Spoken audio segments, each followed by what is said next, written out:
Aujourd'hui, je te donne 3 leviers de motivation que j'ai testés sur le terrain avec mes équipes et qui ont vraiment tenu dans le temps. Tu vas voir, ce n'est pas du blabla théorique, c'est du concret, du testé, du validé. Je te préviens, il y a 0 prime de fin d'année là-dedans. On va parler de ce qui compte vraiment. Le premier levier, c'est la reconnaissance. Pas la reconnaissance automatique du genre « merci à tous » balancée en fin de réunion. Je parle de reconnaissance ciblée, personnalisée et sincère.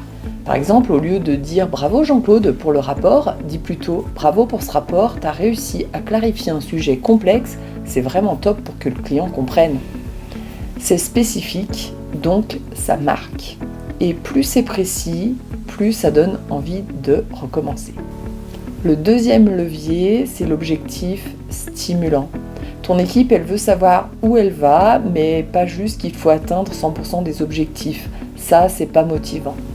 Donne un but clair, ambitieux et atteignable. Par exemple, au lieu de dire « il faut augmenter les ventes », dis plutôt « on veut devenir la référence dans notre région d'ici 6 mois ». Tu transformes alors une tâche en mission et une mission, ça donne envie de se dépasser. Le troisième levier, c'est le climat de travail positif. Alors attention, ça ne veut pas dire baby-foot et bonbons tous les jours. C'est plutôt un état d'esprit, la bienveillance, l'entraide, le droit à l'erreur. Si les gens se sentent écoutés et soutenus, ils donnent alors le meilleur d'eux-mêmes. Tu veux un petit truc qui fonctionne très bien ? Commence tes réunions par un tour de table où chacun partage une réussite, une bonne nouvelle. Ça change complètement l'ambiance, tu verras. Pour résumer, reconnaissance sincère, objectif qui donne envie, climat positif, ce ne sont pas des recettes magiques, c'est juste du management humain. Je te laisse les tester dès cette semaine et regarde la différence.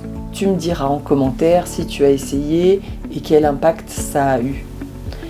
Et rappelle-toi, une équipe, c'est comme un muscle. Si tu veux qu'elle soit performante, tu dois l'entraîner régulièrement, pas juste une fois de temps en temps. Allez, motive ton monde et on se retrouve dans la prochaine vidéo.